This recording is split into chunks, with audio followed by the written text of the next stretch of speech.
El día de hoy vamos a hablar sobre los antiarrítmicos. Por definición, los antiarrítmicos son este grupo de medicamentos que se utilizan para prevenir y tratar las arritmias cardíacas, las cuales son alteraciones en la frecuencia o ritmo del corazón. La clasificación más usada y la que estaremos usando a lo largo de esta presentación va a ser la de Bohan-Williams de 1970, la cual basa todos los fármacos o la clasificación de estos fármacos en los efectos electrofisiológicos que pueden llegar a tener. Ahora, la clasificación, como ya había dicho, son cuatro clases. Va a ser la clase uno, 2, 3 y 4. La única que tiene una como subdivisión sería la clase uno, que es uno a, uno b y uno c. Abajo vienen ejemplos de varios fármacos. La clase 2, que son los beta bloqueadores. La clase 3, que van a ser los bloqueadores de los canales de potasio. Y la clase 4, que son los bloqueadores de los canales de calcio. La fisiología relevante y algo que tenemos que saber antes de empezar este tema es que, como ya sabemos, el corazón genera impulsos eléctricos a través del nodo sinoauricular y después pasan al nodo atrioventricular y después el sistema His-Purkinje, que sería el haz de His y después las fibras de Purkinje. El nodo sinoauricular va a ser este marcapasos natural del corazón, del cual va a nacer este impulso eléctrico. Después va a viajar hacia el nodo atrioventricular, el cual va a ser como este filtro y un retraso para asegurarse que las aurículas se contraigan antes que los ventrículos, permitiendo el llenado de los ventrículos. Y después el sistema His-Purkinje, que va a conducir los impulsos eléctricos desde el nodo atrioventricular hasta los ventrículos para asegurarse que tenga una contracción correcta. Aquí está una imagen donde el nodo sinusal está de verde, el nodo atrioventricular está como de cafecito y aquí vamos a ver cómo pues se va a transmitir ese impulso eléctrico del nodo sinusal al nodo atrioventricular. Este haz de His, que está en rojito, después va a viajar por la rama izquierda y derecha hasta llegar a las fibras de Purkinje y causar la contracción.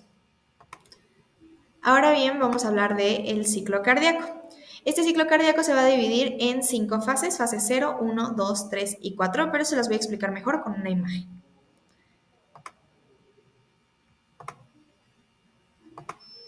Muy bien, en la fase 0 básicamente se van a abrir los canales rápidos de sodio, permitiendo un ingreso de este ion y generando el ascenso del potencial de la membrana. En la fase 1 se van a cerrar los canales de sodio y se van a activar las corrientes de salida de potasio, iniciando la repolarización, que sería esta parte que tenemos aquí en naranja. En la fase 2 se va a llamar meseta. En esta se van a abrir los canales de calcio y van a contrarrestar la salida de potasio para mantener un equilibrio iónico, el cual es necesario para la contracción muscular.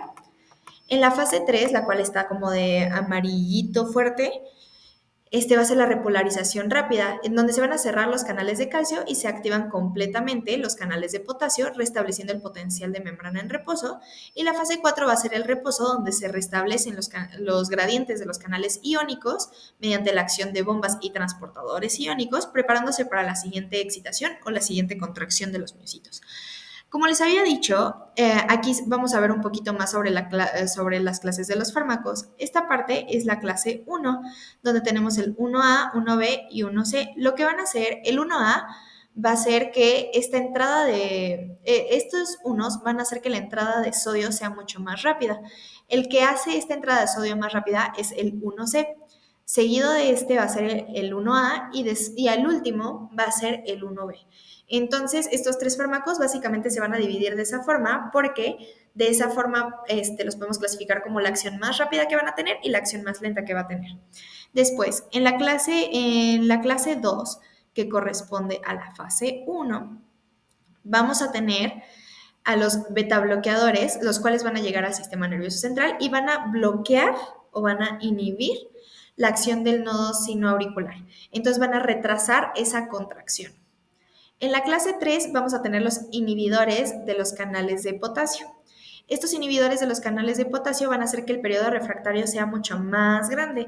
Lo podemos ver en la línea rosita que está en esta imagen. Y también, como efecto secundario, vamos a tener que puede generar una taquicardia ventricular polimórfica, que es esta que tenemos aquí abajo en una imagen en rosita. Después, los clase 4 van a ser los inhibidores de los canales de calcio. Estas que van a llegar a las células marcapasos, esto va a corresponder a la fase 2, va a disminuir la frecuencia cardíaca, va a disminuir la contractilidad y están sumamente negados o no los podemos recetar en las personas que tienen falla cardíaca congestiva porque esto va a aumentar esa congestión que tiene el corazón. Ahora, y los fármacos de la clase 5 se dividen como otros.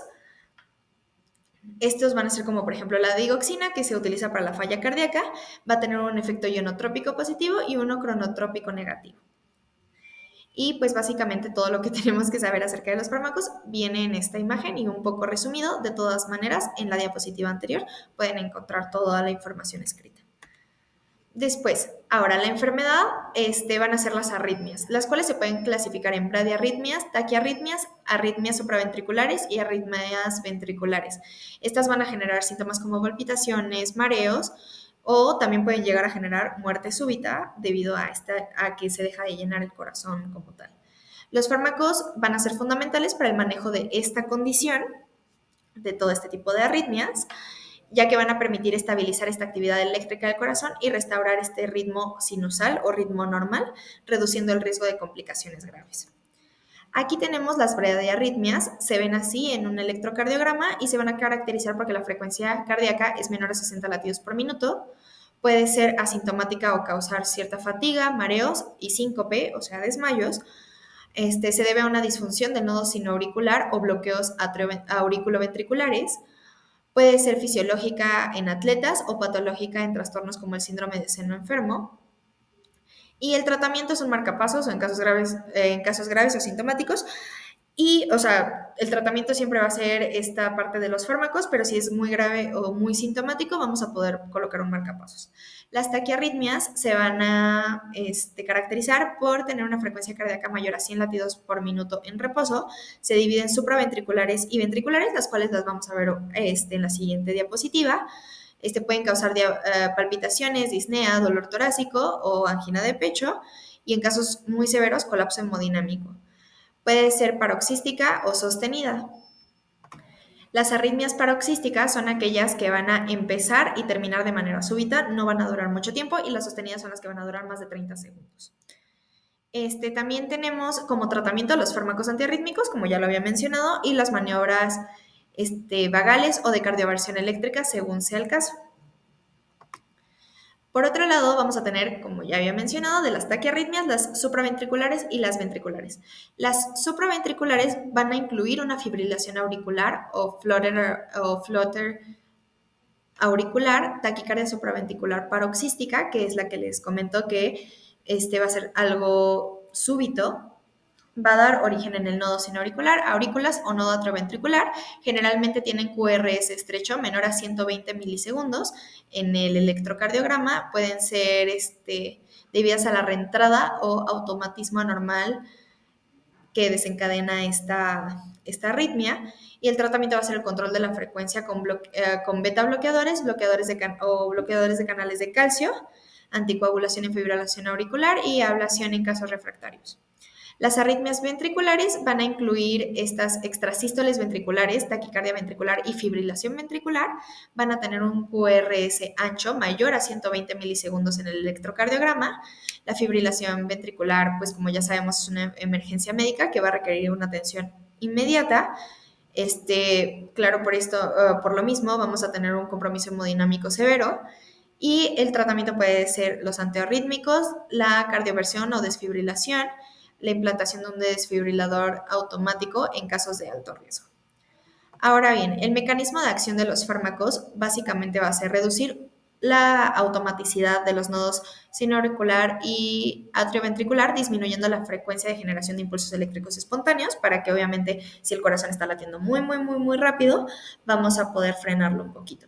Bloquear los canales iónicos, ya sea de sodio, potasio o calcio, para modificar esta excitación cardíaca o estos impulsos eléctricos a nivel molecular, y esto se va a lograr mediante la unión de los fármacos a los dominios transmembrana de las proteínas que forman los canales iónicos, lo que va a impedir un flujo normal de iones y va a alterar la propagación del potencial de acción. O sea, no se va a seguir esa curva que anteriormente vimos. También podemos prolongar o acortar la repolarización para evitar la reentrada de estos iones y que no haya una repolarización completa, inhibiendo los canales de potasio, se va a retrasar la misma y vamos a reducir el riesgo de taquiarritmias por la reentrada de iones. Y por último, disminuir la conducción del seno atrioventricular para tratar las taquiarritmias supraventriculares y va a evitar que se transmitan estos impulsos hacia las de His y las fibras de Purkinje.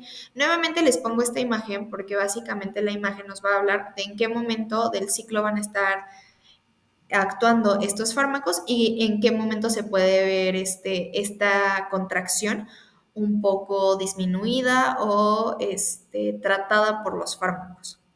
Ahora, las indicaciones y usos clínicos se van a dar para las taquicardias que ya hablamos previamente y estas arritmias que ya hablamos previamente, que sería la bradicardia, bueno, la bradiarritmia, la taquiarritmia y de las taquiarritmias, la supraventricular y la ventricular.